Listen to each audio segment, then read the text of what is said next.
Eric! Nandyan ka ba? Si Tia Lagringo to! Eric! Nandiyan na po, sandali lang. Tia, bakit po kayo naparito? May problema po ba? Wala naman. Talaga pumunta lang ako dito. Hindi mo ba ako papapasukin? Ay, pasensya na po. Tuloy po kayo. Mukhang malaki ho yung bag na dala nyo. Tulungan ko na ho kayong magbuhat. Oo, malaki talaga yan at maraming laman. Ingatan mo ang pagbuhat at hindi basta-basta ang mga laman yan. Opo, Tia. Biglaan ang pagpunta ko dito. Saka hindi ako nagsabi. Alam mo namang wala akong cellphone. Tsaka hindi rin naman magandang mag-cellphone pa ako sa edad kong ito, ano. Isa pa, lagi namang walang signal doon sa amin. Kumusta ka na pala? Ayos naman po ako. Salamat ho sa pag-aalala. Dito ko ho muna ilalagay itong bag nyo sa sala. Punta ho muna tayo sa kusina. Sakto at nakapagluto na ako ng ulam kanina. Kanin na lang ang hinihintay kong maluto. Sabayan nyo na ako mananghalian. Mabuti naman. Tamang-tama at gutom na rin ako. Medyo mahaba ang biyahe ko. Hindi talaga ako kumain habang nasa biyahe dahil nagtitipid ako. Masarap ba naman yung mga niluto mo? Naku, hindi ko alam sa panlasa nyo, Tia. Maselan ho ba kayo sa pagkain? Depende. Malalaman natin kung pasok na sa panlasa kong niluto mo kapag natikman ko na. Ayos naman siguro na nandito ako, ano? Ayos lang ho yun. Natutuwa nga ho ako at napadalaw kayo. Ano ho ba ang sadya nyo? Importante ho ba? Hindi naman ho kasi kayo napapadalaw ng biglaan kung hindi importante. Upo ho muna kayo, Tia.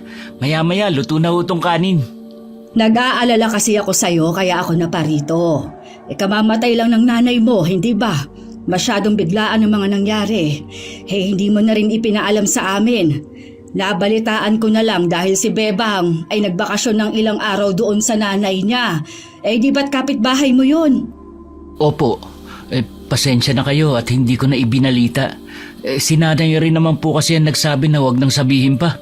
Ibinili niya bago siya mamatay. Ayaw raw po niyang makaabala sa mga kamag-anak. Alam kong masyadong malihim yung nanay mo. Kilala ko na yan mula pa ng mga bata kami. Palagi nilang sinosolo ang mga problema. Sa aming 4 na magkakapatid, ako lang talaga ang tumitingin sa inyo. Kaya alam kong masaya siyang nandito ako. Dahil may gagabay na sa'yo. Hindi ka naman siguro pasaway na bata, no? Sakit ka ba ng ulo ng nanay mo? Naku, mahusay pong magpalaki si nanay.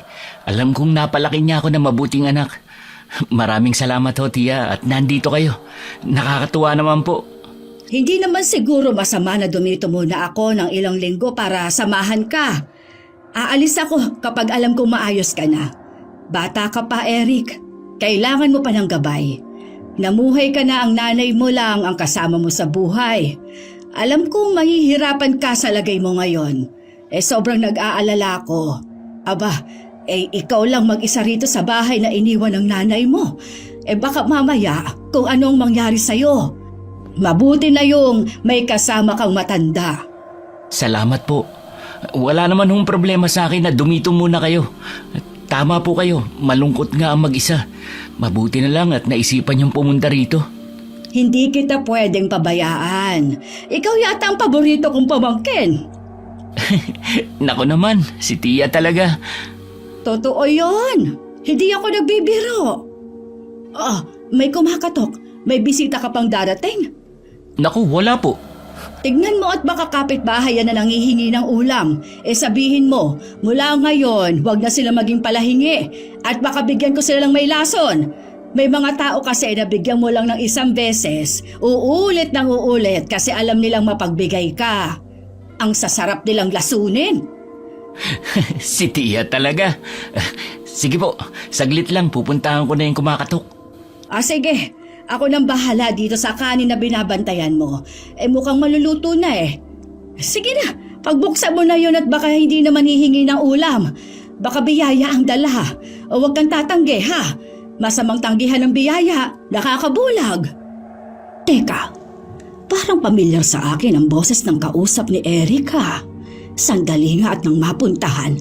Hindi maganda ang kutob ko. Sana'y nagkakamali lang ako. Siya ang pamangkin kong napaka-atremida. Janice! Ay, sinasabi ko na nga ba't si Janice na dumating? Talagang hindi rin pahuhuli ang angka ni Kuya Arturo eh. Nagpadala agad ng sugo niyang may sungay. Tia Lagring!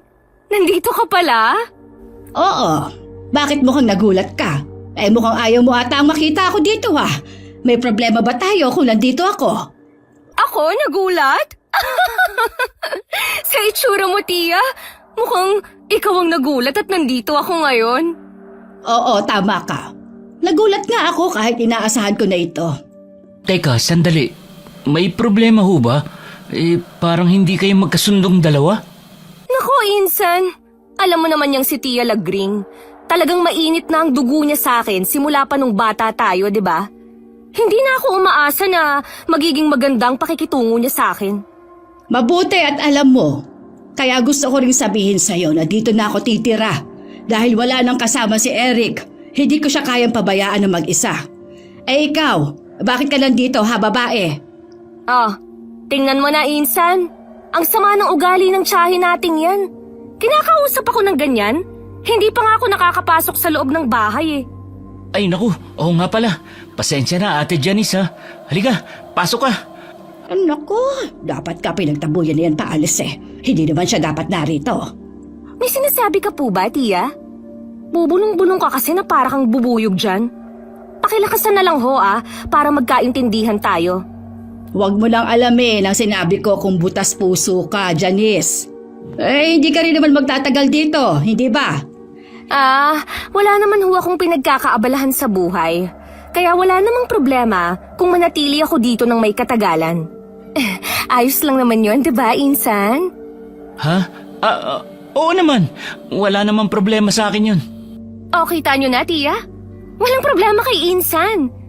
Bakit? Sa inyo ba meron? Ikaw nga magtatagal din dito eh. Baka mainip ka. Mainam na yung nandito ako para may kausap ka, di ba? Hindi ko kailangan ng kausap, Janice. Sanay akong magpanis ng laway. Kaya pala abot dito sa pwesto ko ang hindi magandang amoy sa tuwing nagsasalita kayo. Ba't? Naku, tama na yan. Baka mamaya kung saan na mapunta ang pag-aasaran yung dalawa. Ang mabuti pa, doon na muna tayo sa kusina. Mananghalian na muna tayo. Ay naku, busog pa naman ako, Insan. Busog. Ang sabihin mo, hindi ka talaga kakain ng luto ng tao. Insan, Bakit? Ano yun ate? sa tingin ko, pag-aralan mong mabuti kung paano mag-alaga ng bubuyog. Ang alam ko kasi, bigla-bigla na lang silang nanunugod. Aba, delikado ang mga insektong ganyan. Dapat, alisin mo yan sa bahay mo. Ha? Wala naman akong alagang bubuyog ate. Wala ba? Sa bagay, sa ngayon kasi, nasaan yung tao pa siya? Si ate talaga. Hanggang ngayon mapagbiro ka pa rin. Ay, siya nga pala, Insan. May dala ko para sa'yo. Ipinabibigay ni Papa. Si Tio Arturo? Oo, wala naman akong ibang ama, di ba? Ano raw ba yung pinabibigay niya? Nakakahiya naman, nag-abala pa siya. Heto, nakalagay sa kahon na ito. Sabi pa niya, pasensya na raw kung hindi siya makakapunta dito. Abala kasi siya sa bukid eh. Kaya ako na lang ang pinapunta niya para dalhin ito sa'yo. Ano raw ang laman yan? Nako, Eric, kung ako sa'yo, wag mo nang pag-aksayahan ng panahon yan. Kilala ko yan si Kuya Arturo. Lahat ng bigay niya ay tsak may kapalit. Tuso yan. Huwag mong tanggapin. Ipabalik mo. Ipauwi mo na sa pinsan mong yan. Galit na galit po talaga kayo sa pamilya namin, no, Tia Lagring? Hanggang ngayon ba nagseselos ka pa rin kay Papa dahil siya ang pinagkakatiwalaan ni Lola at Lolo? Ay, bata ka pa nga, Janice. Wala ka pang alam sa naging buhay namin noong maliliit pa kami. Hindi ba nagkukwento sa iyong mga magulang mo? Alam niyo po, sa totoo lang, naririndi na ako sa paulit-ulit nilang kwento sa kabataan yung magkakapatid. Kaya nga umalis muna ako sa amin para makaiwas pansamantala. Kabisado ko na talaga ang kwentong buhay nyo. Ah, talaga ba? E di, alam mo na rin na ang bagay na nasa loob ng kahon na yan ay ang bagay na pilit ibinibigay ng mga magulang namin sa ina ni Eric. At yan din ang dahilan kung bakit nagpakalayo-layo siya kasama ang pamangkin ko para hindi lang tanggapin ang bagay na yan. Eh tapos ngayon, dinala mo pa rito.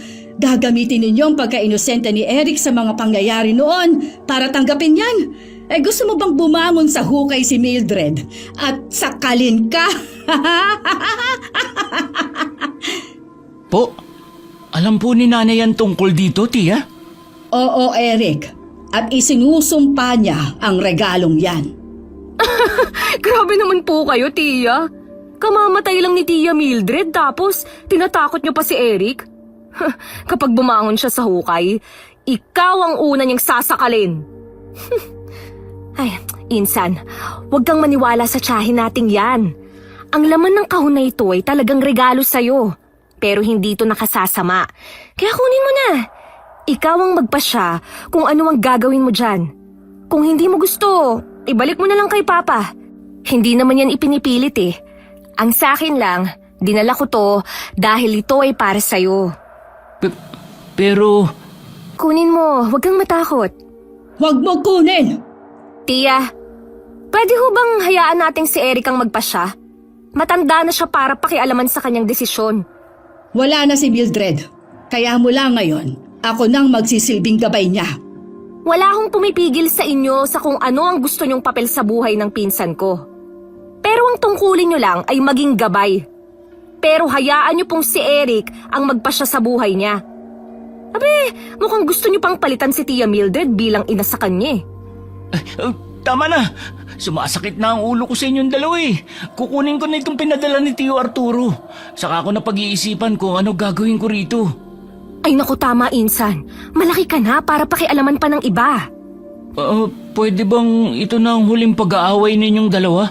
Gusto ko ng payapang buhay sana eh. Naku, hindi naman kami nag-aaway, Insan. Ganito lang talaga kaming magmahala ni Tia Lagring. Di ho ba, Tia? Ayokong makipagplastikan, Janice. Pero susubukan kong habaan ang PC ko sa kanya ha, Eric. Ang mabuti po, doon muna kayo sa kusina. Ilalagay ko lang sa kwarto ang kahon na ito.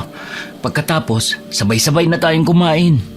Ha sige, ako nang maghahain ng pananghalian. Ilang araw nang naninirahan sa bahay ni Eric sina Lagring at Janice. Mabait ang pagitungo nila sa binata. Pero kabaliktaran naman ang ugali ng dalawa kapag sila lamang ang naiiwan sa bahay. Isang hapon, papunta na sa kusina si Lagring at naabutan niya roon si Janice. Hep hep hep! Anong balak mong gawin? Magluluto ho ako ng hapunan, Tia. Nasa kusina ho ako. Alam namang maglaro ako dito, di ba? Tumigil ka sa ginagawa mo! Huwag na huwag mong pakikialaman ng pagluluto, lalo na kung para kay Eric ang pagkaing iluluto mo. Ilang beses ko bang sasabihin sa'yo na ako lang ang pwedeng magluto ng pagkain dito? Bakit ho ba galit na galit kayo sa ginagawa ko? Nagmamalasakit lang naman ako ah. Tsaka pantanggal ko lang naman ang inipang pagluluto. Wala akong balak na gumawa ng masama kay Eric. Talaga ba ha, Janice? Sa iyo pa talaga nang galing yon. Paano mo ako mapapaniwala na wala kang ang balak na masama? Yung kahon na tinanggihan ni Mildred noon ay dinala mo dito? Hindi pa ba masama yon? Bakit naman magiging masama yun? Para naman sa kanya yun talaga. Sa tingin mo ba, kung malalaman ni Eric ang laman ng kahon na yon at ang kapangyarihan nun, magagawa pa niyang tanggapin? Alam niyo ba kung bakit hindi niya magagawang tanggapin? Dahil mali ang isinisiksik niyo sa isip niya. Pinapaniwala niyo siya sa hindi naman totoo. Imbis na ipaliwanag niyo sa kanya ang tunay niyang pagkatao. Kayo ang nagtutulak sa kanya na layuan ng buhay na dapat ay niyayakap niya. Ay hindi na ako makikipagtalo sa'yo pagdating dyan. Kasi hindi mo rin naman mauunawaan. Isinilang kang hindi normal na tao. Pinalaki ka ng mga magulang mo na ibang paniniwala. Sana, matuto ka na lang na respetuhin ang buhay ng iba. Kung naiinip ka na dito, umuwi ka na lang sa inyo. Uuwi lang ako kapag nakita na mismo ng dalawa kong mata na binuksan ni Eric at tinanggap ang laman ng kahon. Nakita mo na. Sa'yo na rin ang galing ang tunay mong motibo. Manang-mana ka talaga sa ama mo. Kaya paano ko ipagkakatiwala ang pagkain kakainin ni Eric, ha? Kilala ko na ang bawat liko ng bituka ninyo, Janice. Kapag nabigo ang plano ninyo, may pangalawang plano pa kayong nakabitag. Bahalak mo pa siyang yang gawin sa pamamagitan ng pagkain? Hindi ako papayag! Pareho lang naman pala tayong may balak eh. Kaya pala kayo nagpunta dito, Tia. Ay dahil para hadlangan kami sa pagkumbinsi kay Eric na kilalanin ang tunay niyang pagkatao. Tama nga po kayo. Kung hindi siya makukuha sa pakiusapan, dadaanin ko siya sa santong paspasan.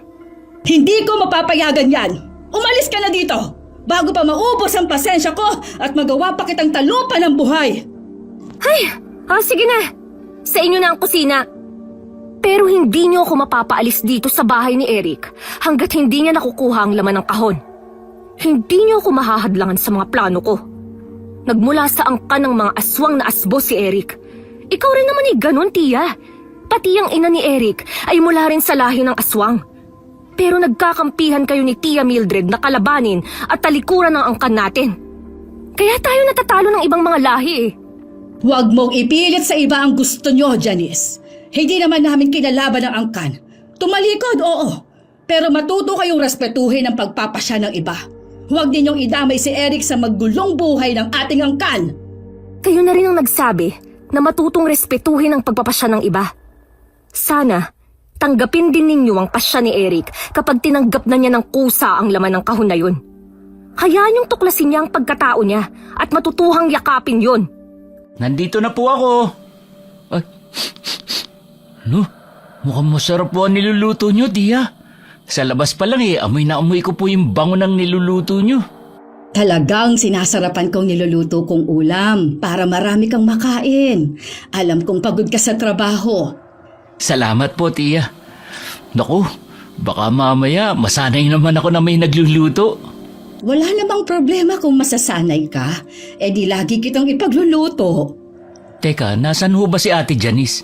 Parang wala ho siya rito sa bahay Hayaan mo na siya. Alam mo namang gala ang bata na yun. Napapansin ko, tuwing gabi wala siya. Umuuwi siya palagi ng madaling araw. Baka mamaya kung ano na mangyari sa kanya, lagot tayo kay Tio Arturo. Huwag mo nang problemahin si Janice. Kilala naman siya ni Kuya Arturo na pasaway at matigas ang ulo. Tsaka isa pa, mas mabuti nang wala siya rito. Pinapasakit niya lagi ang ulo ko. Dapat nga umuwi na siya sa kanila. Mainit ho talaga ang dugo niyo sa kanya, no? Bakit ho ba? Wala naman. Ganun yata talaga kapag hindi mo kasundo. Nakauwi ka na pala, Insan. Nandiyan ka na pala, ate. Mabuti maaga uwi mo ngayon. Saan ka ba nagpupunta tuwing gabi? Kasi may inaplayan akong trabaho na panggabi. Trabaho na panggabi? Saan yan? Doon sa kabilang barangay. 24 oras kasi nagbubukas yung tindahan na yun Kaya kailangan ng tindera sa araw at sa gabi. Mas pinili ko ang magpanggabi kasi ayoko sa mainit. Tsaka isa pa, mas kaunti ang bumibili sa gabi. Hindi ganong pagod. Ha? May trabaho ka pala na panggabi bakit nandito ka? Gabi ngayon Hindi ba pwedeng pahinga ngayon, Tia? Kailangan talaga tuloy-tuloy ang trabaho, ganon. Ikaw kaya, bakit hindi ka maghanap ng trabaho para naman hindi ka naiinip dito sa bahay? Hindi naman ako naiinip dito. Maraming gawain sa bahay, Janice. Talaga ho ba? Gawaing bahay ba ang inaatupag nyo? Grabe ang tiyaga nyo magbantay. Kahit lamok hindi na makakalusot sa inyo. Oo, tama ka. Kahit lamok o kahit anong insekto, hindi ako papayag na makapasok dito sa bahay. Iniisip ko nga na mula bukas, magsunog ng goma, pantaboy sa mga malas. Naku, nagsisimula na naman kayong dalawa. Tama na yan. Mabuti pa, Ate Janice, magbihis ka na. Tapos sumabay ka na sa amin na kumain ng hapunan. Magbibihis na rin muna ako at kararating ko lang din galing sa trabaho. Hindi na, busog naman ako Kumain na ako sa labas bago umuwi.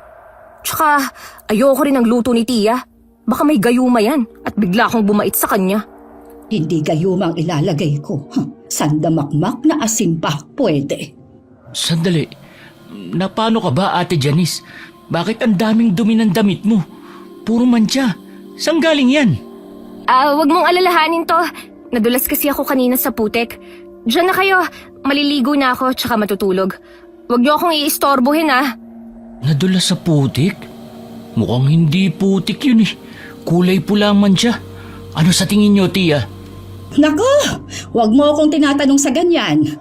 Baka magulat ka sa isasagot ko at maglagay ka ng maraming bawang at asin sa buong bahay. Po? Ibig kong sabihin, kapag namalengke ka, bumili ka ng maraming asin at bawang kasi ubos na. Ha? Ganun ho ba? Sige ho, ako nang bahala dun. Damihan mo ha, yung mga isang tiklis. Si Tia talaga pala biro. Ano naman ho ang gagawin natin sa isang tiklis na asin at bawang? Baka malusaw lang yung asin sa sobrang dami at tumubo na yung mga bawang dahil sa tagal. Tama! Ano hong tama? Magtatanim ako ng maraming bawang sa bakuran. Oh, bakit naman, Tia? Huwag na ho, bibili na lang ako ng marami. Mas mainam na ang may tanim kesa bumili ng bumili. Alam mo bang nagtatawag din ng swerte ang bawang? Talaga ho?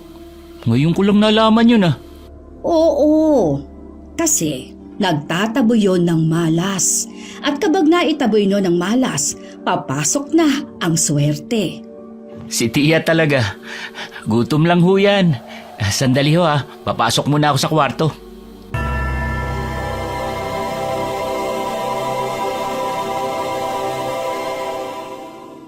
Kumain na ho tayo. Sakto at nakapaghain na ako. Halika na, maupo ka na rito. Tia, mahirap ho na mag-isa sa bahay at walang makausap. Alam niyo ba si nanay, palaging nasa taniman ng pinya ni Mang Kanor dati kasi naiinip daw siya rito. Gusto niyo ho bang umextra doon? Sasamahan ko ho kayo para hindi kayo naiinip dito sa bahay. Nahihiya ako sa inyo dahil ginagawa niyo yung gawaing bahay. Hindi niyo naman obligasyon yun. Huwag mo akong alalahanin, Eric. Ayos lang ako. Kapag naiinip na ako, sasabihan kita. Pero sa ngayon, hindi pa naman ako naiinip at masaya ako sa ginagawa ko dito sa bahay. Sige ho, Tia. Kayo ang bahala. At teka, nasan pala si Ate Janice? Huwag mo nang hanapin ang maarteng yon at hindi siya kakain ng niluto ko. Hindi talaga kayo magkasundo, no? Kumukulo talaga ang dugo ko sa kanya kahit wala siyang ginagawa. Presensya pa lang niya, malakas nang makasira ng araw. Huwag na nga nating pag-usapan at baka mawalan ako ng ganang kumain. Sige po, Tia. Malalim na ang gabi nang mapadaan sila Gring sa tapat ng silid ni Eric. Papunta siya sa banyo ng oras na yon Nakabukas ng bahagya ang pinto, kaya napasilip siya para tignan ang ginagawa ng pamangkin. Nakita niya itong nakatitig sa maliit na kahon na ibinigay ni Janice. Nang akma nang bubuksan ng binata ang kahon, kumatok siya sa pinto para sadyang kunin ang atensyon nito. Eric, gising ka pa ba, iho? Oo po, Tia. May kailangan ho ba kayo? Pasok ho kayo. Bakit ho ba gising pa kayo? Kasi, nanaginip ako. Kaya nagising ako ng alanganin. Papunta sana ako sa banyo pero narinig kong may kumaluskos kaya kinatok kita. Panaginip? Ano hong napanaginipan nyo? Mukhang hindi maganda dahil nagising kayo. Hindi ko alam, iho. Pero ang nanay mo ang nasa panaginip ko. Ho? Si nanay? Bakit naman po? Baka masyado nyong iniisip kaya napanaginipan nyo. Doon nga ako nagtataka. Hindi ko naman siya iniisip pero napanaginipan ko. Ano ba nangyari sa panaginip nyo, Tia? Nakita ko si Mildred. Umiiyak siya habang tinitignan ang kahon na katulad ng ibinigay sa'yo ni Janice. Tapos maya-maya, nagalit siya at ibinato ang kahon sa malayo. Nagising ako kasi bigla siyang nag-iba ng anyo. Naging mukha siyang halimaw. Isang malaking halimaw na asong mas malaki pa sa kalabaw ang itsura niya. Naku, ang likot ho siguro ng pag-iisip nyo, Tia, at ganyan ang panaginip nyo. Alam nyo ba na ang panaginip kabaliktaran ng realidad? Imposible hong halimaw si nanay. Oo, tama ka. Imposible talagang maging halimaw siya. Pero hindi kaya pangitain yun o babala na galing sa nanay mo. Baka ayaw niyang kunin mo ang kahon. Itapon mo na lang kaya yan at huwag mo nang sabihin kay Janice. Ako baka po magalit. Saka nakakahiya po kay Tio Arturo. Isa pa, mula kina lolo at lola ang kahon na ito. Ano ba ang laman yan? Bakit ganyan na lang po ang pagtutol niyo sa kahon? At saka, totoo ba na tinanggihan niyo ni nanay noon? At tinakasan pa niya? Oo, totoo yun. Sumpa ang laman ng kahon na yan, Eric. Huwag mong pangarapin, ni huwag mong bubuksan. Kasi sa oras na makita mo ang laman, maaakit ka. At baka hindi mo kayanin. Hindi mo na magagawang tanggihan ito kapag nilukob nito ang kaisipan mo. Sumpa? Bakit naman ho ako bibigyan na lolo at lola ng sumpa? Hindi ko na masasagot yan. Pero ako na ang magsasabi sa'yo. Huwag na huwag mong bubuksan. Ibigay mo na lang kaya sa akin at ako na lang ang magtatapon. Tapos kapag tinanong ni Janice, sabihin mong nawala. Naku, sigurado kung kayo ang pagbibintangan niya kapag sinabi kong nawala. Kayo lang ang laging naiiwan dito sa bahay. Hayaan nyo, para hindi nyo na alalahanin pa ang kahon, ilalagay ko na lang dito sa cabinet para makalimutan ko na rin. Mabuti pa nga. Noon ho ba binuksan ni nanay ang kahon? Nakita niya ba ang laman? Hindi. Paano nyo nalaman na gano'n ang mangyayari sa oras na makita ang laman ng kahon? Dahil ganoon na nangyari sa lola mo, iniregalo din sa kanya ang kahon na yan ng lola niya. Nahumaling siya ng husto at wala nang nakapigil pa sa kanya. Pero itinago nila ang buong katotohanan tungkol sa laman ng kahon. Tanging ang pinamamanahan lang ang pwedeng tumuklas nito. Masyado ho ba talagang delikado? Para sa akin, oo. Kasi saksi kaming magkakapatid sa paghihirap ni Mama habang nasa kanya ang kahon na yan. Naghihirap siya? Kung naghihirap siya, bakit gugustuhin niya maghirap din ng iba? Iba-iba kung mag-isip ang mga tao, Eric. Kahit na pamilya natin sila, kahit nga kakambal pa, hindi natin kayang saklawin ang pag-iisip at pagpapasya nila. Mahirap magsisi sa huli. Kaya ngayon pa lang, huwag mo lang tangtain na tingnan ang loob ng kahon. Naiintindihan mo ba? Opo, tiya. Sana nga ay naiintindihan mo, iho. Pero sa oras na magpasya kang tignan ang laman nito, hindi ako magdadalawang isip na gisingin ka. At kahit maging magkalaban pa tayo, para lang mailayo ka sa kapahamakan. Ano kaya yun? Narinig niyo rin ba? Parang nakakatakot naman ang alulong ng mga asong yun. Sandali lang ho, sisilipin ko sa bintana. Ngayon lang ako nakarinig ng ganyang mga aso. Huwag mo nang tignan, Eric. Kahit ako'y kinikilabutan din. Pabayaan mo na at baka mga asong gala na nag-aaway lang ang mga yan. Mga asong gala po? Parang hindi.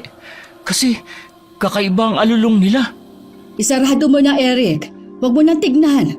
Baka mamaya ay tumalon pa sa bintana ang aso at pumasok dito sa kwarto mo. Tiya, tignan nyo. Aso ba sila? Napakalaki naman. Parang kagaya ng halimaw na nasa panaginip nyo. Anong sabi mo? Patingin nga ako. Ayun po. Mukha silang aso pero mas malaki pa sa kalabaw. Tapos, nag-aangilan sila. 2 malalaking aso. Diyos ko. Isarado mo na, Eric. Baka makita pa tayong nanonood sa kanila. Baka madamay tayo. Akin na, tumabi ka. Ako nang magsasara sa bintana. Tiya, totoo po ang halimaw sa panaginip nyo? Paano nangyari yun? Sandali po. Pwede nyo ba akong kurutin o kaya sampalin? Bakit ko naman gagawin yun? Para po malaman ko kung hindi ito panaginip. Ay, ikaw na bata ka. Itulog mo na lang yan. Huwag na huwag mong sisilipin ang mga halimaw na yon, ha? Naiintindihan mo ba? Opo, tiya. Sige, lalabas na ako sa silid mo. Ay, palaka! Ay, gusto mo talaga ako atakihin sa puso? Bakit ka nakatayo dyan ang ganyan ang itsura? Anong sinabi niyo kay Eric? Nilalason niyo talaga ang isip niya. Oo, nilalason ko nga. Gagawin ko ang lahat para lang iligtas siya sa masama ninyong balak na mag-ama. Kahit pa magsinungaling ako at kasuklaman niya, basta ang mahalaga ay hindi kayo magtagumpay. Dahil sa inyo, tumatagal ang kailangan kong gawin dito. Pinuntahan tuloy ako ni Papa at pinagalitan. Pero ngayon, hindi ko na iisipin pa ang iba. Lahat ng hahadlang sa plano namin ay aalisin ko. Kahit makadugo. Bakit ba gigil na gigil kayong gawing aswang na asbo si Eric, ha? Bakit hindi na lang ikaw ang kumuha sa laman ng kahon? Ay di ba, matagal mo nang gustong mapa sa kamay yon. Huwag na kayong magpunwari, Tia. Bago pa isilang si Eric, nakatadhana na sa kanya ang binhi ng aswang na iniwan ni Lola. Kailangan niyang maging asbo para sa angkan natin at magpakalat ng lahi. Mas malalakas na aswang ang magmumula sa lalaking asbo kaysa sa mga babae. Bakit mo ba na yung tutol niyo? Kailanman ay hindi mo maiintindihan ang dahilan ko. Dahil hindi ka naman normal na tao, Janice! Ako rin naman, Tia. Hindi mo rin maiintindihan ang dahilan ko na piliting maging aswang si Eric. Dahil kung hindi siya magiging asbo, nagpasya si Papa na gagawin siyang pagkain ng angkan. At lahat ng mga hindi pa aswang sa angkan natin ay gagawin ding pagkain. Para wala nang tumutol na kagaya nyo sa mga susunod pang henerasyon. Kaya alin ang pipiliin nyo?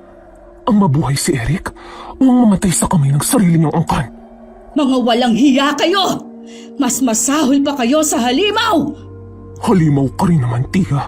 Tumalikod ka lang. Kaya huwag kang magpanggap na tao. Tia, mukhang umalis na po yung mga halimaw sa labas. Halimaw! Nakapasok sa loob ng bahay, Tia! Halimaw! Umalis ka dito sa pamamahay ko! Paano ka nakapasok dito? Ha? Bakit nga ba pumapasok ang halimaw sa bahay ng biktima? Hindi ba para manlaba? Tia! Huwag kayong lalapit dito! Mukhang aatake siya! Diyan lang kayo sa likuran ko!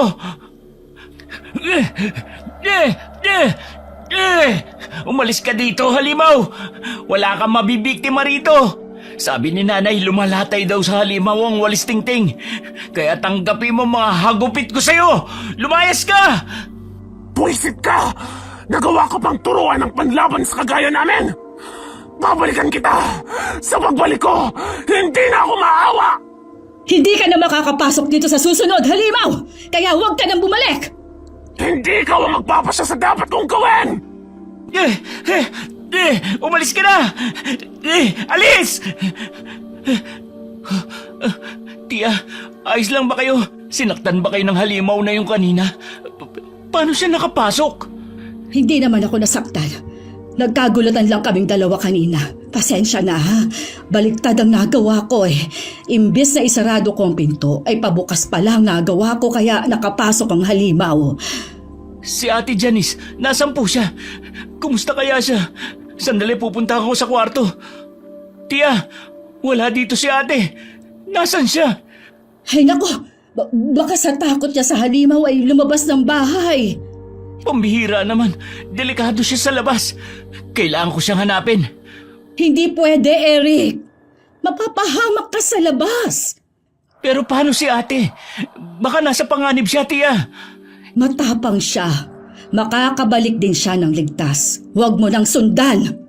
Hindi, Tia. Baka biktimahin siya ng halimaw. Eric! Bumalik ka dito! Ay, pambihira. Problema to. Masusukol siya na mag-ama sa labas. Kailangan ko siyang sundan.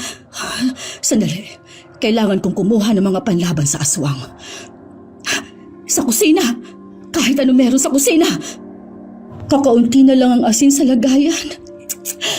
Hindi rin ako nakapagdikdik ng bawang. Ito na lamang munang itak. Pwede na to. Kailangan ko siyang sundan.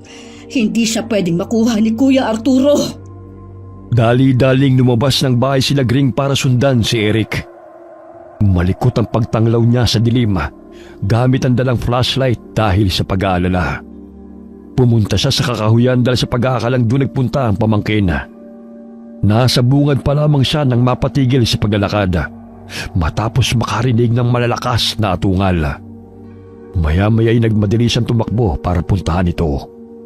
Sinasabi ko na nga ba at dito ka pupunta, Eric? Napakatigas talaga ng ulo mo. Halika na. Bumalik na tayo sa bahay. Sandali lang, tiya. Nakita kong dito pumunta si Ate Janice. Saka nakarinig ako ng atungal ng halimaw sa bandaron. Baka nandun si ate. Hindi! Imposible pumunta si Janice dito. Duwag yon! Umuwi na tayo! Paano ko si ate yung nakita ko? Tapos may halimaw dito. Mapapahamak siya, tiya. Bakit naman siya pupunta dito kung may halimaw, Aber? Hoy! Huwag ka na pumunta dyan! Bumalik ka dito! Ay, talaga naman. Ang tigas din ng ulo ng batang ito. Tumakbo pa talaga doon. Inilalayo na nga kita sa kapahamakan. Ikaw pa itong lapit ng lapit, Eric. Patibong lang nilang lahat ng ito para makuha ka. Eric! Bumalik ka rito! Huwag mo nang sundan, tiya. Ipaubaya mo na siya sa amin. Hindi naman namin siya papatayin. Gagawin lang namin siyang isang aswang. Bakit ka ba natatakot dyan, ha? Tumabi ka sa daraanan ko, Janice. Ayokong saktan ka. Kahit paano'y kinikilala pa kitang pamangkin. Si Eric ang pakay ko dito. Kailangan ko siyang mailayo sa inyong mag-ama. Mali ang desisyon mong yan, tiya. Hindi na matatakasan ni Eric ang tadhana niyang maging aswa. Isang malaking kalokohan. Kaming nga ni Mildred ay nagawa naming takasan ng sumpang yan. Bakit si Eric ay hindi? Dahil iba siya sa inyo ni Tia Mildred. Nakaguhit na sa palad ni Eric ang pagiging aswang. Kaya huwag ka nang kumontra doon. Hanggang dito ko na lang, Tia. Kung ayaw mong masaktan, umuwi ka na lang. Huwag mo kong utusan sa gagawin ko. Tumabi ka! Kung talagang mapilit ka, pues wala na akong magagawa kung hindi ang isilid ka sa tiyan ko. Lalapain mo ko? Ako na tiyahin mo! Walang hiya ka talaga! Lahat ng hahadlang sa pagsasakatuparan ng kabalaran ni Eric ay mamamatay! Wow! Sira ulo ka talaga! Iisa talagang liko ng bitukan ninyong mag-ama! Pues, lalabanan din kita kung kinakailangan! Isa ka lang ordinaryong tao, Tia. Paano ka mananalo sa kagaya kong aswang na aswa? Meron pa rin namang mga bagay na ikatatalo ninyo, Janice. Kagaya nitong asin na dala ko. Heto, ang salubungin mo ang isasaboy ko sa'yo! Nang malapdos ang balat mo! Talagang ibubuwis mo ang buhay mo. Sige, seryoso na ako. Hindi na kita dadaanin sa pananakot. Isang kalmot ko lang sa'yo ay tiyak na tatakbo ka rin naman dahil sa takot!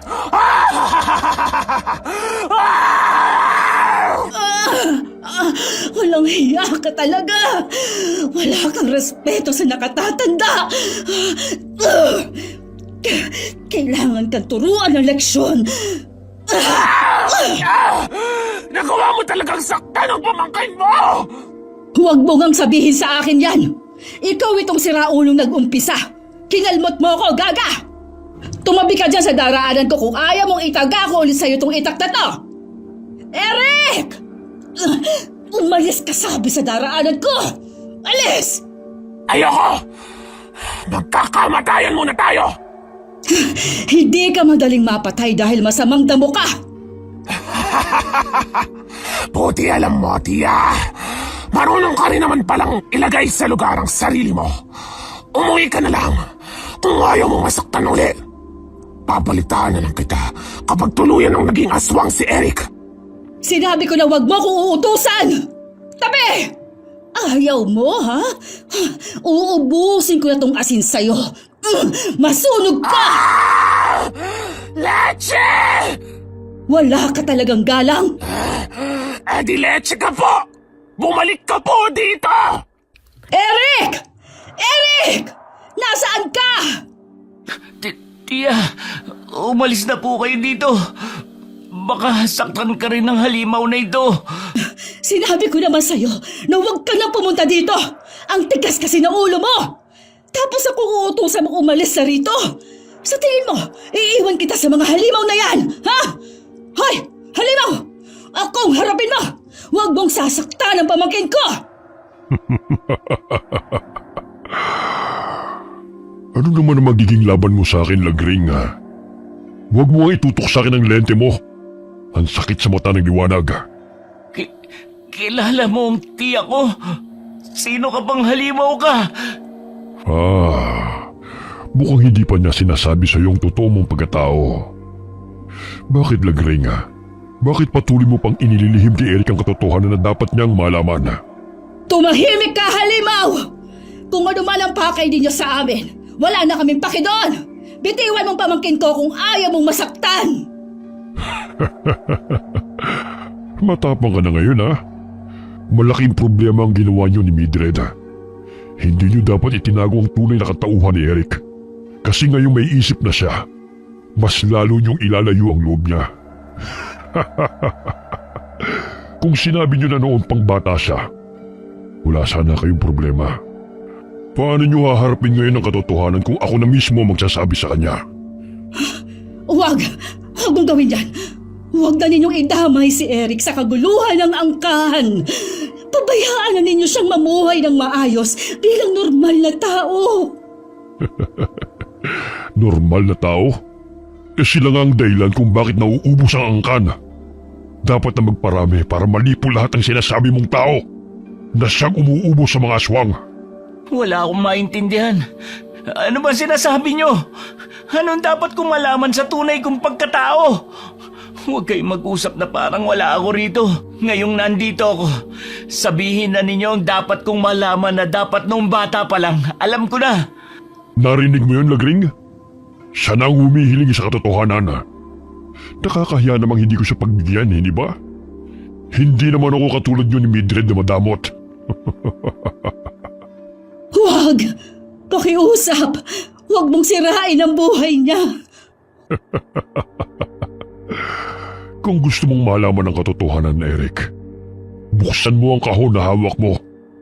Yun ang susi sa buo mong pagkatao. Kapag nalaman mo na, alam kong hahanapin mo ko. Hihintayin kita, Eric. Ang kahon na yun? Huwag kang makinig sa kanya, Eric! Huwag na huwag mong bubuksan ang kahon na yon! Sa akin ka makinig! Kung gusto niyo makinig ako sa inyo, Tia, sabihin niyo sa akin ngayon ang buong katotohanan. Kung hindi, bubuksan ko ang kahon na yun. Dahil sa takot ni Lagring na kamuhian siya ni Eric, hindi niya magawang sabihin ang katotohanan sa binata. Hindi rin niya nagawang pigilan ng pamangkin na umuwi ng bahay para tuklasin ng mag-isa ang tungkol sa kanyang pagkatao sa pamamagitan ng pagbukas ng maliit na kahon. Pagkaalis ni Eric ay kaagad din namang sumunod si Lagring. Nasaan na ba yun? Kung ang kahon na magsasabi sa akin ng buong katotohanan, pues, panahon na para buksan yun. Ito ang kahon. Eric! Makinig ka sa akin! Huwag mong bubuksan ang kahon na yan! Nakikiusap ako sa'yo! Ayaw niyo namang sabihin sa akin ang totoo, Tia. Kaya ako na lang ang tutuklas. Mukhang ako na lang ang hindi nakakaalam sa tunay kong pagkatao. Pati ang halimaw na yun, kilala niya kung sino at ano ko. Sasabihin ko na sa'yo, huwag mo lang bubuksan ang kahon. At kapag nalaman mong totoo, mangako ka na hinding-hindi mo bubuksan ang kahon na yan. Mangako ka. Ano ba kasi laman ng kahon na to? Isa'y ang sumpa. Sumpa sa bawat miyembro ng ating angkan na isisilang sa bawat henerasyon. At anong klaseng sumpa, Tia? Ang laman ng kahon na yan ay... Tulong! Tulungan niyo ako! May aswang! Hinahabol ako! Saklala! Si Ate Janice! Ang kahon! Nahulog! Nabuksan ang kahon! Ano yan? Ano ang itim na parang holen na lumulutang mula sa kahon? Anong bagay na to, Tia? Huwag mong hawakan, Eric! Lumulutang po. Lumalapit sa akin. Layuan mo! Halika! Tumakbo ka dito sa akin! Tia, sinusundan niya ako. Lumayo ka! Huwag mo lapitan ang pamangkin ko! Hindi ka na muling makapangbibiktima pa! Hindi ka namin gusto! Wawasakin kitang hiyas ka! Tulong! May aswang! Ala, Tia, nalunok ni Ate Janice yung holen. Ate, isuka mo yan. Hindi mo dapat lunukin yan. Tutulungan kitang iluwa yan. Iluwa mo, ate. Iluwa mo. Ano ba yun? Bakit may bumabara sa lalamunan kong matigas na bagay. Ano ba yung nalunok ko? Tulungan niyo ako! Tia, tulungan niyo kami! Si ate nahihirapan ng huminga! Ha? Anong gagawin ko? Hindi ko alam. Kapag nalunok na ang hiyas, hindi na yan mailuluwa pa. Buhay ang kapalit kapag iniluwa ang hiyas na yan, Eric! Ano? Ano? Ang hiyas! Yung nasa kahon! Yun bang nalunok ko? Oo, Janice. Yun nga ang nalunok mo. Hindi! Bakit niyo tinayaan na malunok ko yun? Bakit ako? Bakit ako? Ate Janice! Bumalik ka rito! Huwag mo siyang sundan, Eric. Delikado na siya. Paanong delikado? Nasa panganib siya. Ano na mangyayari sa kanya, Tia? Kasalanan ko to. Kung may masamang mangyari sa pinsan ko, walang ibang sisisihin kundi ako lang. Bitiwan niyo ako, Tia. Hahanapin ko si ate. Kailangan ko siyang iligtas. Bitiwan niyo ako. Hindi! Hindi ako papayag! Huwag mo na siyang sundan, Eric! Kaya na niya ang sarili niya. Kung ano man ang kahihinatnan niya, ikapalaran niya na yon. Ano ba, Tia? Paano niyo nasasabi ang ganyan kay ate? Kadugo niyo rin siya. Dahil aswang siya, Eric! Aswang siya! Kagaya ng nakasagupan natin sa gubat. Isa siyang aswang na asbo! Anong sabi niyo? Pinaglololoko niyo ba ako?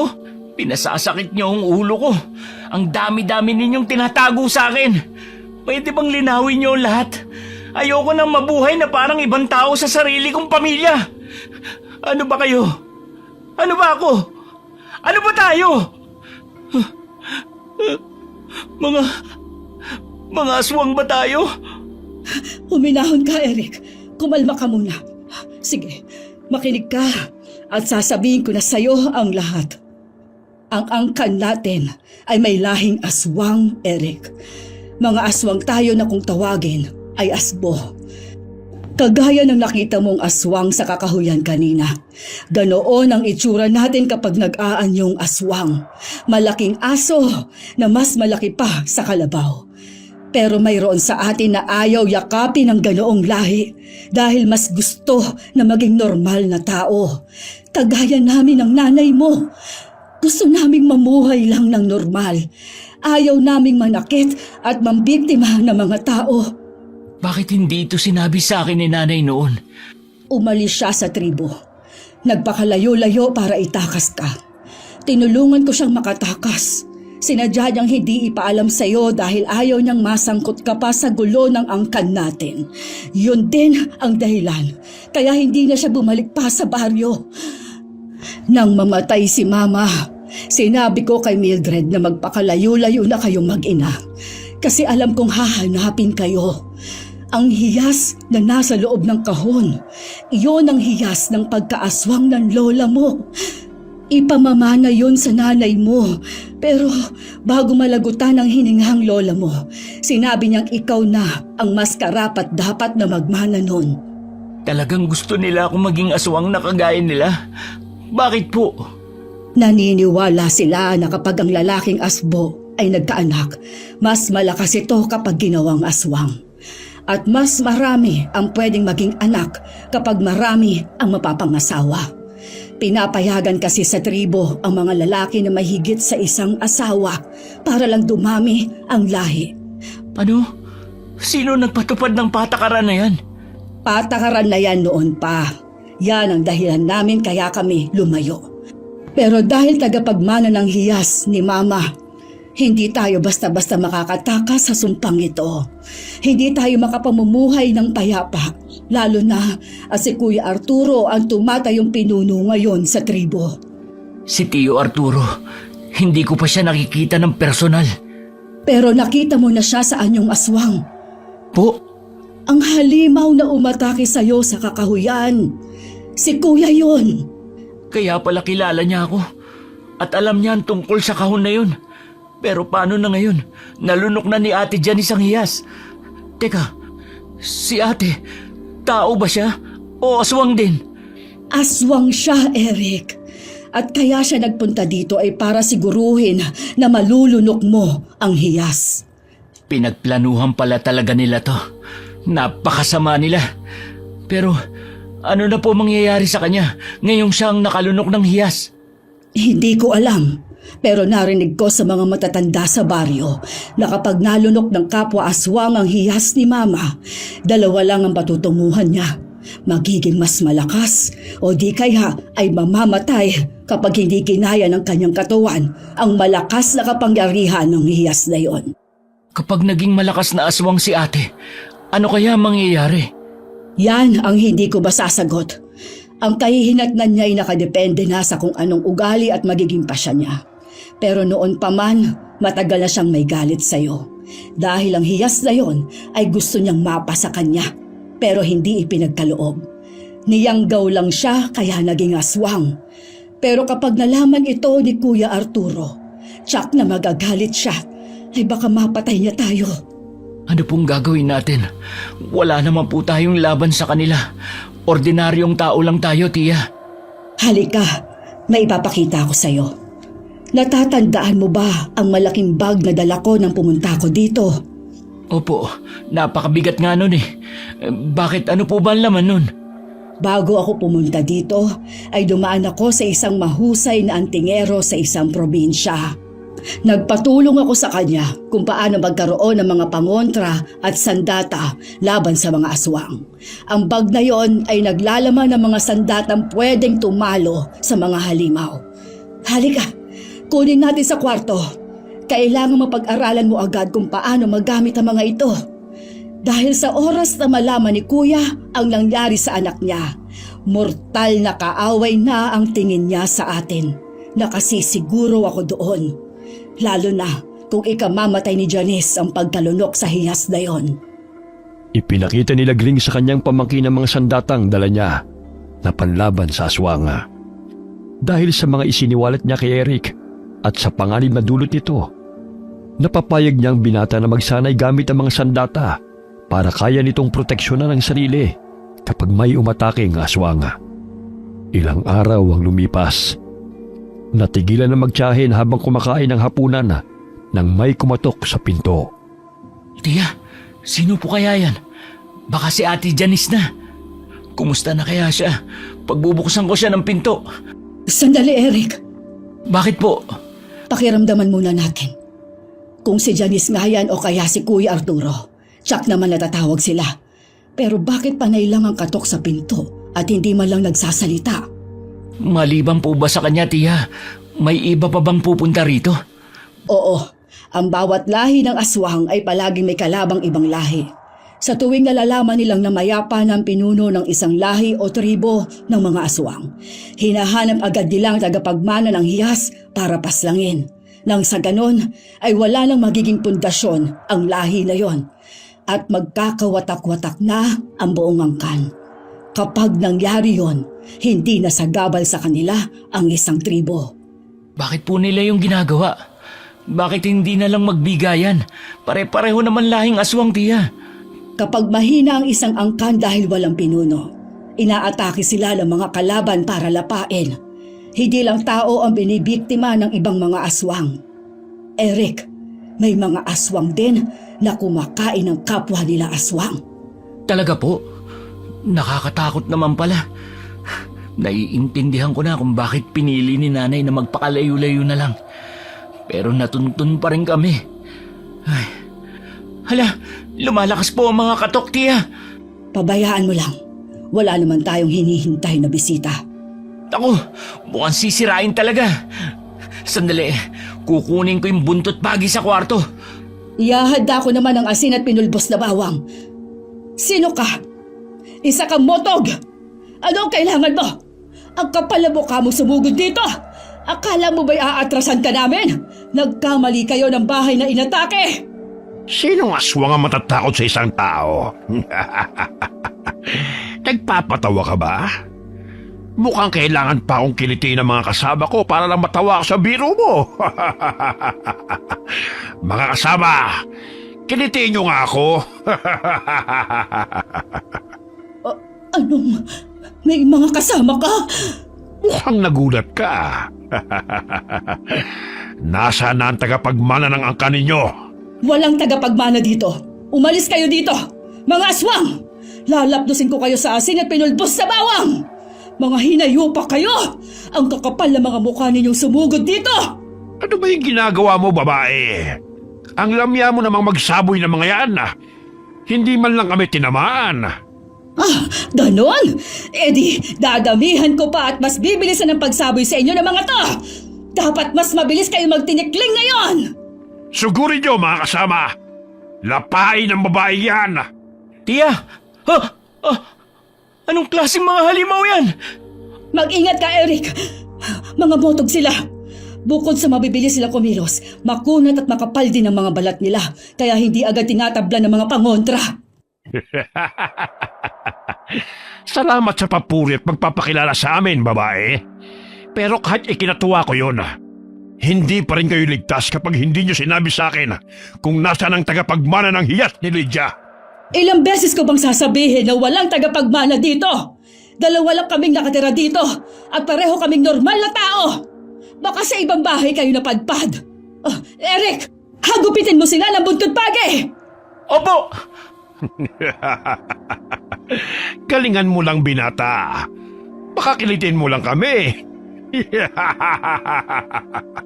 Kilitiin ba ka mo? Sige, pagbibigyan ka namin. Papatayin namin kayo sa kiliti habang hinahagupit ng buntot pagi! Nakipagtagisan sila ng lakas sa mga aswang na mutoga. Hindi tumigil sila Gring sa pagsaboy ng asin at pinulbos na bawang. Habang si Eric naman ay walang humpay sa paghataw gamit ang latigo na mula sa buntot ng pagi. Pawis at pagod na magtiyahin. Pero ayaw pa rin sumuko ng mga aswang. Kaya kinuha naman ni Eric ang inihanda nilang kawayan na may tuli sa dulo mula sa kusina. Nang makita yun ng mga aswang, ay natigilan sila at unti-unting umatras. Kasabay ang pagbabanta na sila ay babalikan. Mga walang hiyang yun. Pinagod pa tayo. Sa kawayan lang pala na may tulis na takot. Mabuti at umatras na rin. Hihiwalay na ang espiritu ko sa katawan dahil sa pagod eh. Ayos ka lang ba, Eric? Opo, tia. Sino kayang nagsabi sa kanilang nandito ang tagapagmana ng hiyas ni Mama? Siguro po, yung nakakaalam ng tungkol dun. Mukhang hindi na tayo ligtas sa lugar na ito, pamangkin. Kailangan na muna nating iwanan ang bahay na ito. Lumayo muna tayo. Kapag nakalimot na sila, saka na tayo babalik dito. Hindi nila tayo titigilan hanggat hindi tayo namamatay o hindi tayo nakapapatay ng mula sa lahi ng mga kaaway. Bakit po, tia? Kapag ba nakapatay tayo ng aswang, lulubayan na nila tayo? Depende. Kapag alam nilang katatakutan talaga tayo at hindi nila tayo kayang talunin. Pero kapag nakapatay lang tayo ng hindi sinasadya, lalo lang silang magagalit. Siguro nga tama kayo. Kailangan na muna nating umalis dito.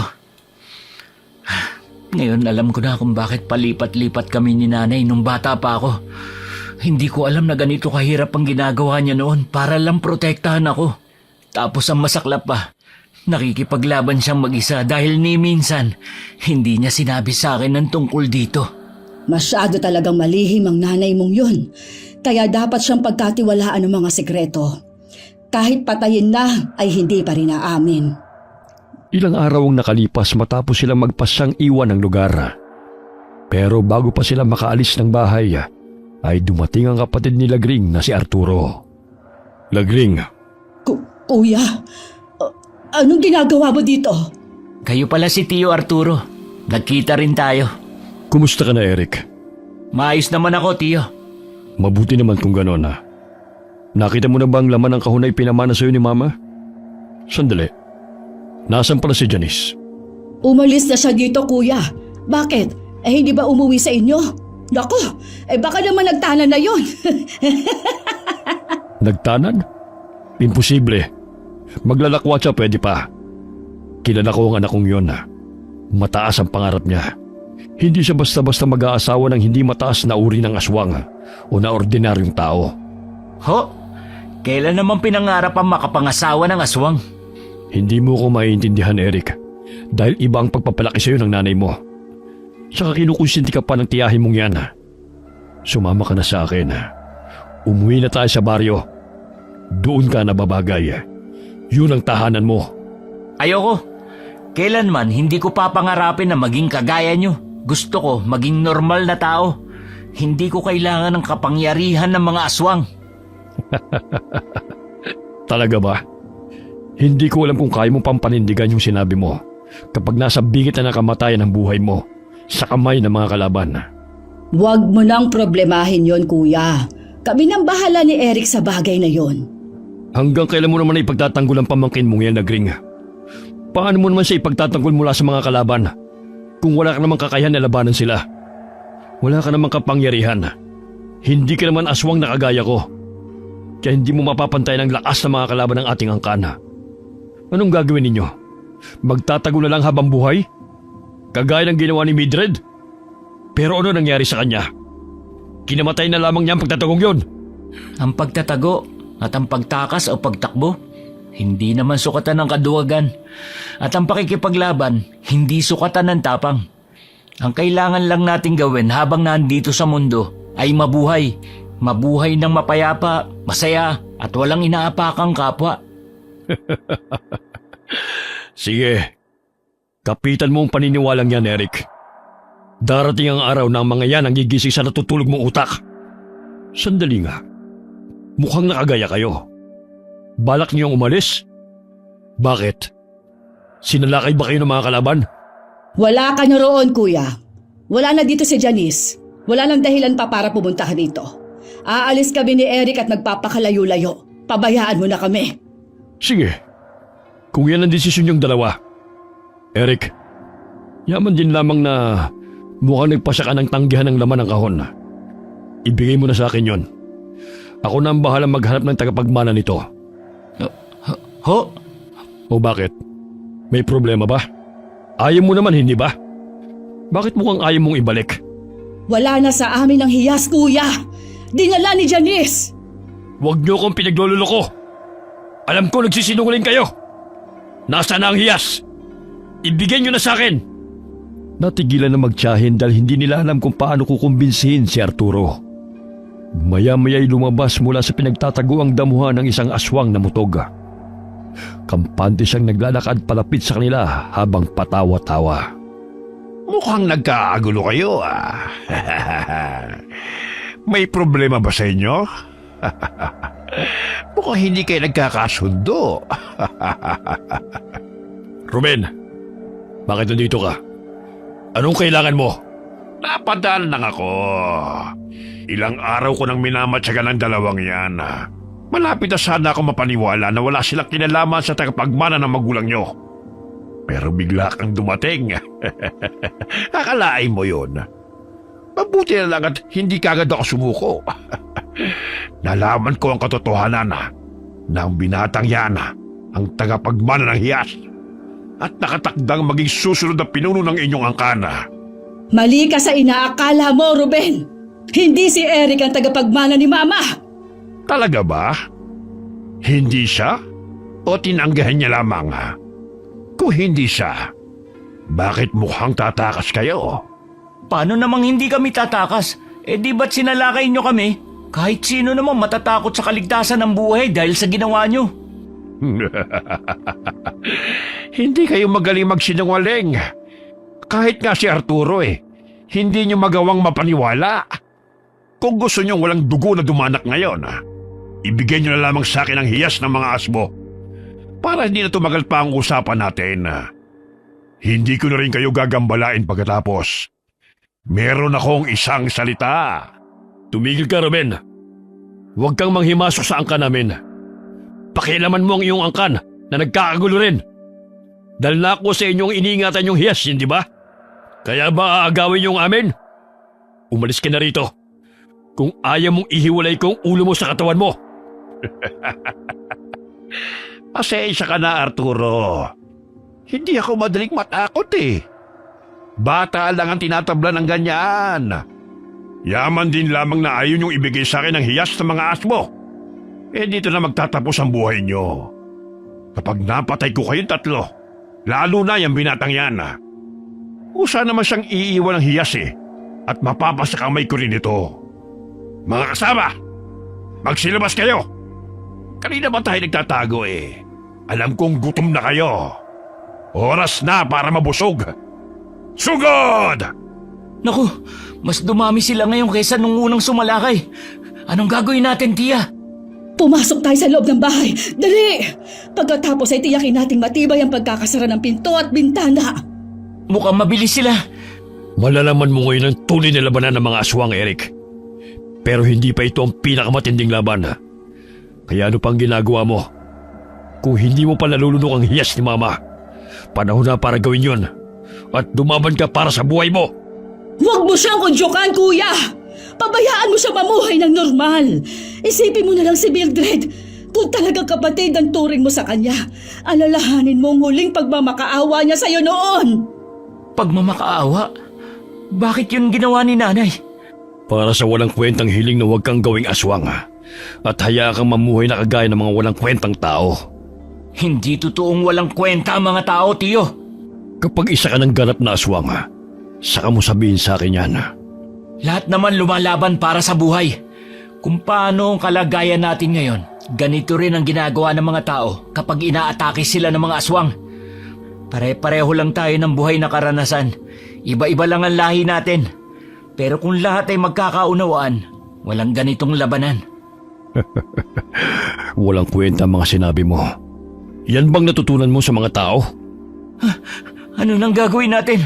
Galit na galit sila. Kung tinanggap mo ang kapalaran mo, hindi ka nanginginig sa takot ngayon. Tiya, ano nangyayari kay Tiyo? Nagsaaswang na siya. Kunin mo ang buntot pagi mo at humanda ka sa paglaban. Talasan mo pakiramdam ang mata at tainga mo. Galit sila at gutom. Kapag nasa ganyang sitwasyon ng mga aswang, hindi sila nag-iisip. Ang alam lang nila ay laman ng pagkain ng kumakalam na tiyan. Maging alerto ka. Opo.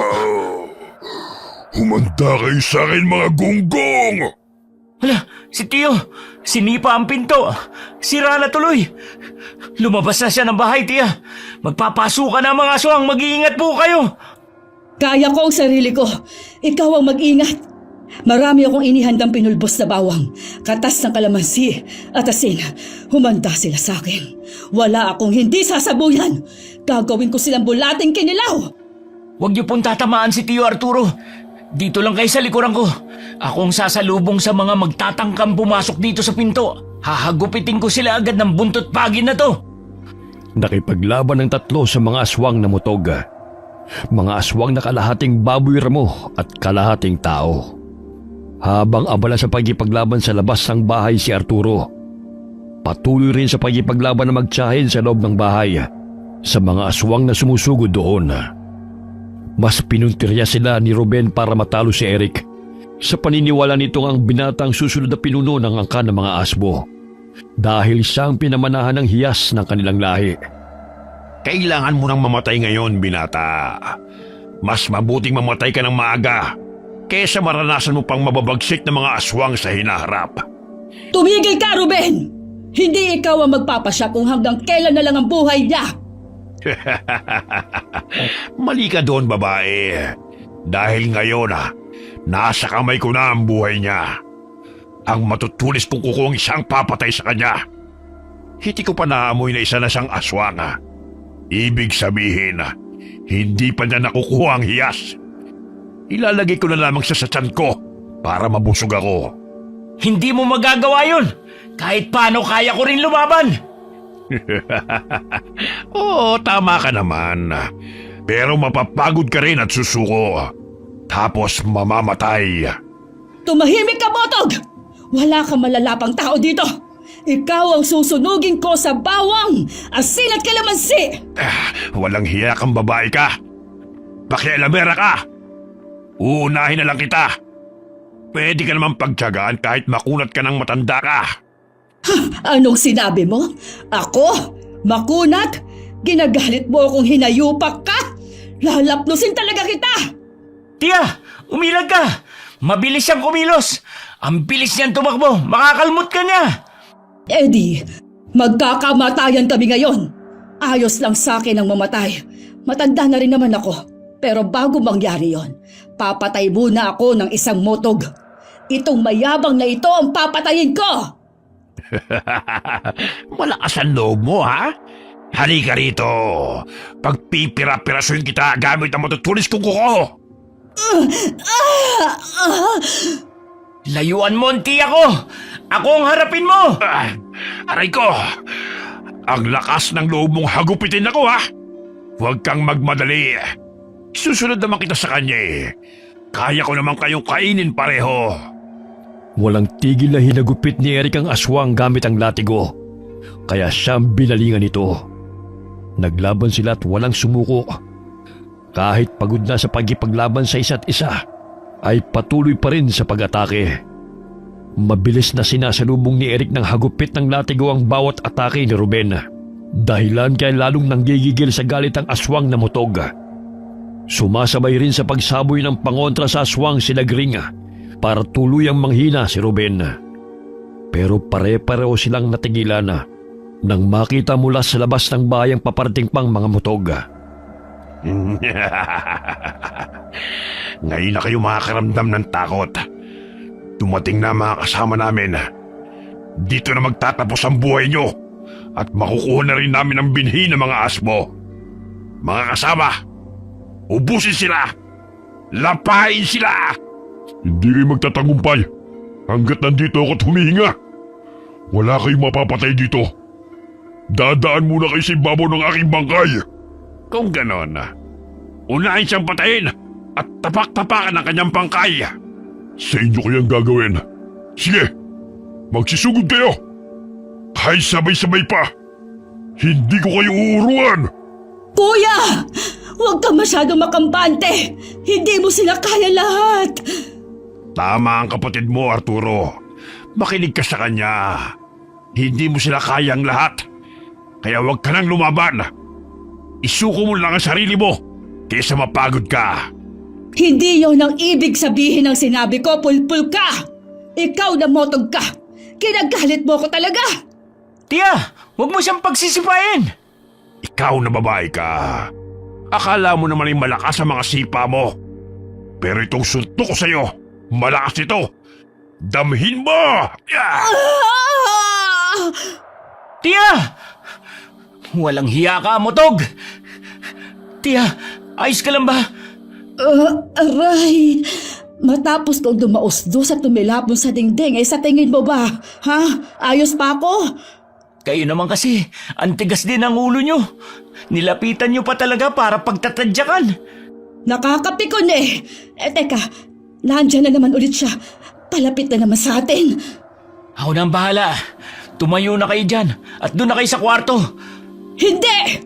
Gawain nyo ng duwag! Hoy, binata! Ibigay mo sa akin ang binhi ng mga asmo. Wala sa akin yun. Sinungaling! Gusto mo ba talaga masaktan para lang ilabas ang hiyas na yun? Pwes, babalian kita ng boto! Huwag mong saktan ang pamangkin ko! Bitiwan mo siya! Eric! Walang hiya ka talaga! Bakit mo siya inihagis sa ganon? Hindi ka pa nasiyahan sa pambubugbog mo! Matagal na akong walang hiya. Kaya nga mahaba ang buhay ko eh. Hindi lang yan ang matitikman nyo kapag hindi nyo ibinigay sa akin ang hiyas. Ano ba ang balak mo sa hiyas na yon? Isa ka namang motog! Ikamamatay mo lang ang paglunok sa binhi ng ibang lahi! Pulpul kang aswang ka! Wala ka nang pakialam kung anong gagawin ko ron. Kung mahal nyo pa ang buhay nyo, ibigay nyo na lang. Baka maawa pa ako't hindi ko kayo lapain matapos nyo maging lantang gulay sa mga atake ko. Wala nga sa amin. Bakit ba ang kulit mo? Kung nasa akin yun, kanina ko pa sana binigay sa'yo. Ayaw ko naman yun eh. Pero pasensya ka na lang kasi naunahan ka na ng iba. Anong sinabi mo? Sinong aswang ang nakakuha nun sa'yo? Anong layang kinabibilangan niya? Huwag mo nang alamin. Hindi rin naman namin alam kung ano na ang lagay niya ngayon. Baka nga patay na siya. Kaya tumigil ka na sa paghahanap.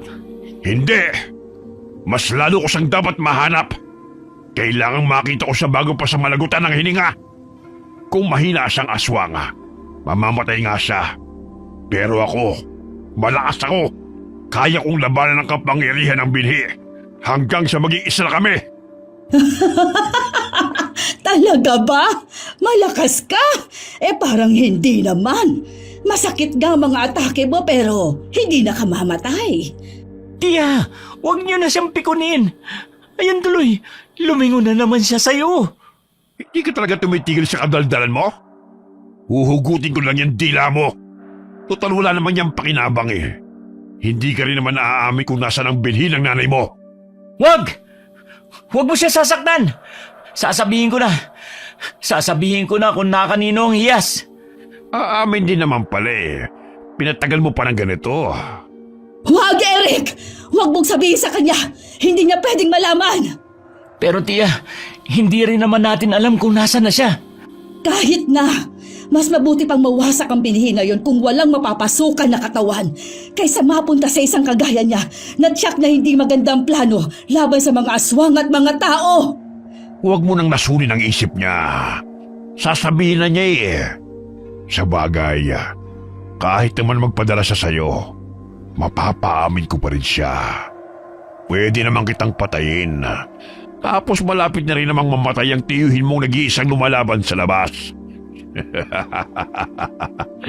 Nakita niyo bang lagay niya? Nakakaawa, hindi ba? Bilang na rin naman ang buhay niya. Mapatay mo man kaming lahat. Wala kang makukuhang impormasyon sa amin. Ayos lang. Mahanap ko rin naman ang binhi eh. Pero kayo, mahanap naman niyo ang kamatayan. Pasugod na si Ruben kay Lagring nang matigilan siya matapos marinig ang malakas na atungal ng malaking halimaw na paparating sa lugar. Mabilis siyang napatingin sa paligid para hanapin kung sinong malaking halimaw na kanyang naririnig. Maya-maya'y nakita niya itong naglalakad palapit mula sa kakahuyan. Isang dambuhalang aswang na asbo ang kanyang nakita. Ano yan? Napakalaking asbo naman yan. Tiya, ano pong nilalang yan? Parang 3 laki ni Tiyo ang halimaw na yan Mahusay! Nagtagumpay siya! Oh, ano ba sinasabi niyo, Tiya? Nalog ba ang ulo niyo? Tumatawa na kayo na parang baliw dyan? Nakakatakot po ang halimaw na yan tapos tumatawa ka lang. Hindi siya namatay, Eric. Napagtagumpayan niya ang kapangyarihan ng binhi. Isa na siyang ganap na tagapagmana ng hiyas ni Mama. Huh? Ibig sabihin, mas lumakas na siya ngayon? Sinasabi niyo ba nga, siya na nagmamay-ari ng binhi ng mga asbo? Tama ka, Ruben. Siya na nga. Siya na ang hinahanap mo. Hindi mo na kailangang magpagod. Pinuntahan ka na niya. Oh, bakit? Para nangangatog yata ang tuhod mo ngayon. Kanina lang sinasabi mong matapang ka, hindi ba? Tinakasan ka na ba ng tapang? Ha? Makakasama. Magsiatras tayo. Tumakas na tayo ngayon. Bago pa tuluyang makalapit ang higanting asmo. Kuya! Nagsisitakas na ang mga motog! Huwag mo na silang habulin! Sabihin niyo sa akin, totoong wala sa inyong hiyas ng ating angkan? Sinong kumuha? Sinong asbo na yan? Sino siya? Hindi niyo ba nakikilala? Siya si Ate Janice. Anong sinabi mo? Si Janice? Ang anak ko? Paano nangyari yun? Paano napunta sa kanyang binhi? Paano niya nilunok? Bakit niyo pinayagan? Ang dami namang tanong, kuya. Hindi naman sinasadyang nangyari. Nang mabuksan ang kahon, lumutang ang binhi. Nahampas ko at nalunok ni Janice. Anong sabi mo, Lagring? Wala kang balak na sabihin sa akin ang nangyari?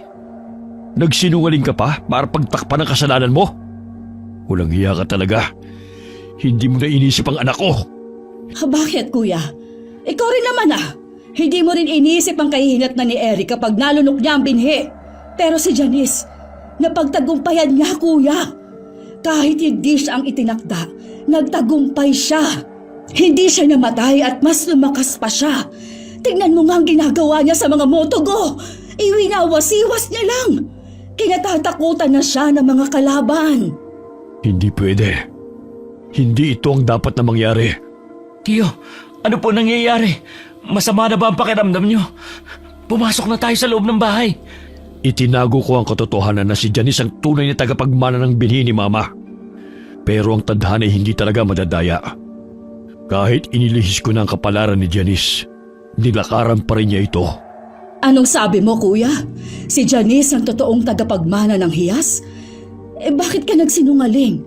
Hinayaan mong mabuhay sa kasinungalingan si Mildred at suungin ang mag-isang mahirap na buhay sa katatakas sa buhay na hindi naman pala dapat takasan? Hinayaan mo siyang maghirap! Ginusto niya ang iwan ng angkal na gringa.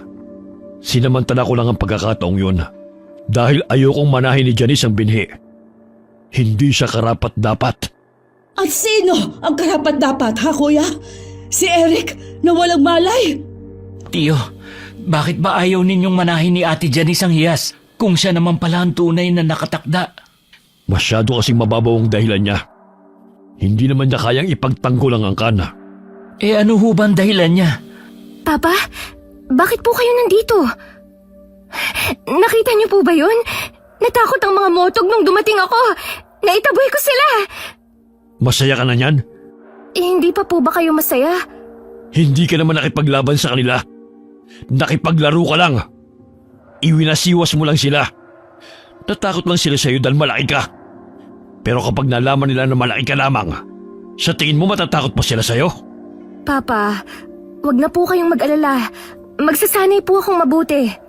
Bahala ka sa buhay mo. Wala na naman akong magagawa dyan eh. Nalulok mo na ang binhi ni Mama. Alangan namang ipasuka ko pa sa'yo. Diyan na nga kayo. Mauutas ako ng maaga sa inyo. Hala, nagalit yata si Tiyo. Lagot ka, Ate Janice. Bakit kasi ginalit mo pa? Hindi yun galit. Hindi lang talaga siya nagpapakita ng tuwa para sa iba. Kilala ko yun si Papa. Sa kanya ako nagmana eh. Talaga? Akala ko kay Tia Lagring ka nagmana ng kamalditahan eh. Hoy, hindi ah! Pero ate, matanong ko nga, bakit parang hindi gusto ni Tiyo na ikaw ang maging tagapagmana ng binhi ni Lola? Ano bang inaayawan niya sa'yo? Ewan ko dun.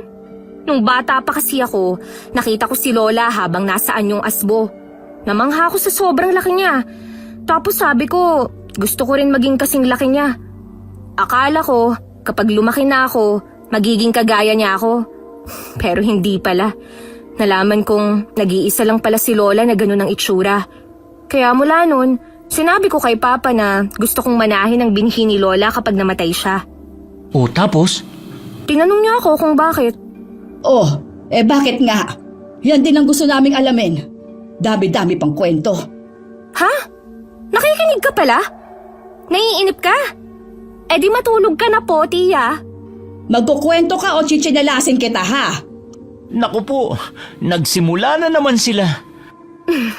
Yun na nga. Ang isinagot ko kay Papa, kapag naging kasing laki na ako ni Lola, madali ko nang makukuha ang mga bunga ng mangga. Paborito ko kasi ang mangga. Ang hirap kunin eh. Hindi naman ako marunong umakyat sa puno.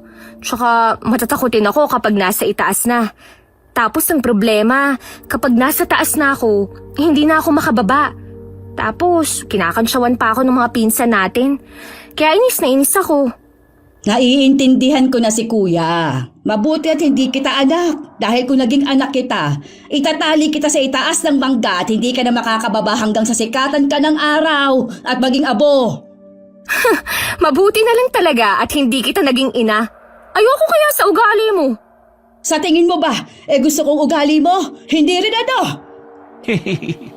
Nag-away ang magkaugali. Parehong maldita na maiksi ang pasensya. Umuwi ka na, Janice! Ayoko. Dito muna ako, no? Galit pa si Papa. Dilapain mo! Basta umalis ka na dito! Bakit niyo ba ako tinataboy? Hindi niyo naman bahay to ah. Si Eric nga hindi ako pinapalayas eh. Basta, dito muna ako. Kung ayaw mo sa akin, di ikaw ang umalis. Ilang linggong nanatili si Janice sa bahay ni Eric. Pero bago sumapit ang kabilugan ng buwan, ay umuwi na siya sa kanila. Dahil alam niyang mas malakas siya kapag ganun ang sitwasyon. Hindi pa niya kabisado ang kapangyarihan ng binhi, kaya kailangan pa niya itong pag-aralan.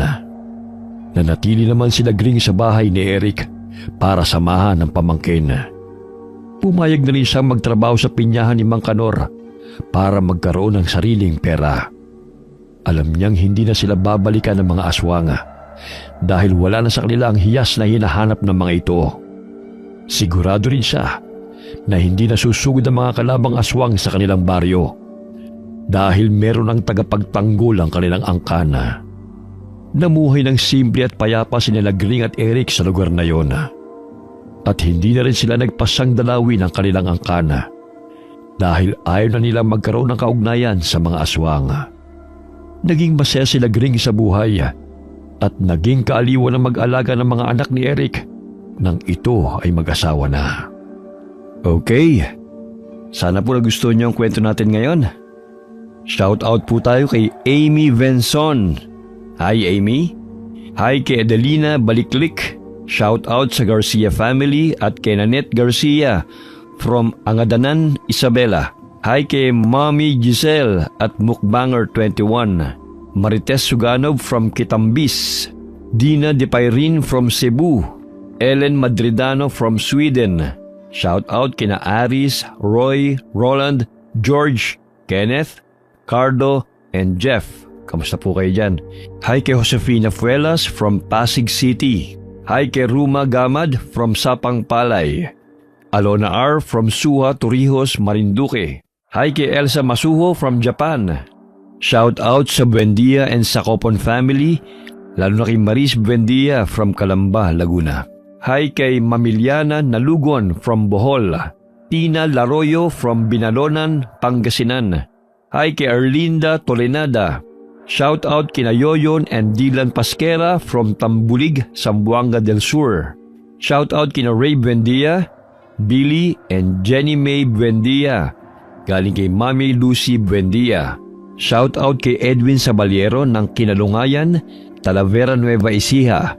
Galing kay Marilyn de la Cruz from Singapore. Hi kay Rosita Kayabyab at sa lahat po ng mga taga Santa Maria, Bulacan na nakikinig po sa atin palagi. Salamat po sa inyo. Shout out sa Burgos family from Zamboanga City, sa Guzman family at Elemia family from Jeddah, Saudi Arabia. Shout out sa Saligumba family from Pasay. Hi kay Lynn Ferrer from Kuwait. Shout out sa Briones and Santos family. Hi kay Limay 34 from New York. John Del Cacha from Calamba, Laguna. Shout out sa Corpus family. Hi kay Inang Ausa from Lipa, Batangas. Hi kay Sally Albino from Kawayan, Isabela. Shout out sa Deloro family, Gonzaga family at kay Beth Royo. Alright, maraming salamat po sa inyo. Huwag po tayo makakalimut na magdasal palagi and God bless po sa inyong lahat.